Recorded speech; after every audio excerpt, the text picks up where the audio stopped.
Hi friends, నమస్తే. మీ శ్రీలహరి అండి. నేను మునక్కాయ సొరకాయ కలిపి సాంబార్ పెట్టుకుందాం అనుకున్నానండి. అది ఉల్లిపాయలు, పచ్చిమిరకాయలు, ఎండుమిరకాయలు కలిపేసి పొయ్యి మీద వేస్తానండి. ఆయిల్ వచ్చి సొరకాయ ముక్కలు అండి, కొంచెం చింతపండు పులుసు, ముద్దపప్పు ఆ విధంగా మగ్గిన తర్వాత సొరకాయ ముక్క కూడా వేసేసుకున్నాను. ఇందులో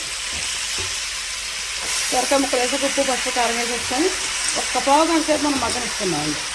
మగ్గిన తర్వాత అప్పుడు మనం చింతపండు పులుసు వేసుకున్నాం.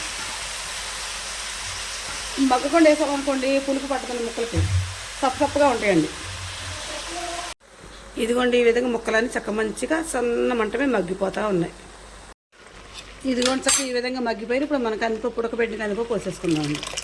ఈ పప్పుతో పాటు కాసేపు ముక్కలు ఉడికినాయి అనుకోండి చక్క టేస్టీగా ఉంటుంది సాంబార్.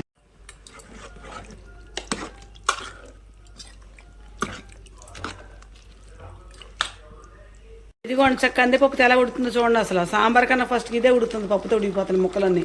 చక్క దీనికి ఉప్పు, కారం చక్క అన్నీ చక్క మంచిగా పడతాయండి పప్పు. తర్వాత మన చింతపండు పులుసు పోసుకుంటాం, ఇంకా టేస్ట్ మారుతుంది.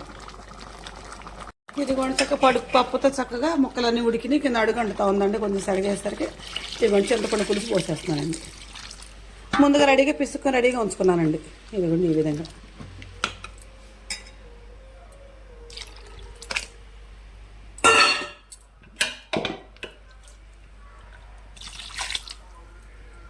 ఇదిగోండి ఈ విధంగా చేశాను.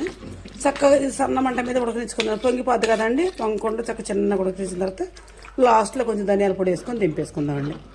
బెల్లం ముక్క గట్ట వేయట్లేదండి. మన ఒక్కరో బెల్లం వేస్తే మా డ్రైవర్ నచ్చలేదండి. తీగ ఉందక్క నాకు ఇది వద్దన్నాడు. సరే అండి, ఈ విధంగా ఉడుకుతూ ఉండదు.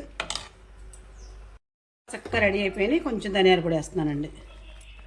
అచ్చం ధనియాలు వేయించేసుకొని కొంచెం చెక్క, 2 లవంగాలు. ఈ విధంగా నేను సొరకాయ మునక్కాయ సాంబార్ పెట్టేసుకున్నానండి. నేను పెట్టే విధానం, నేను చేసే విధానం మీకు నచ్చితే నాకు ఒక లైక్ ఇవ్వండి. Please subscribe.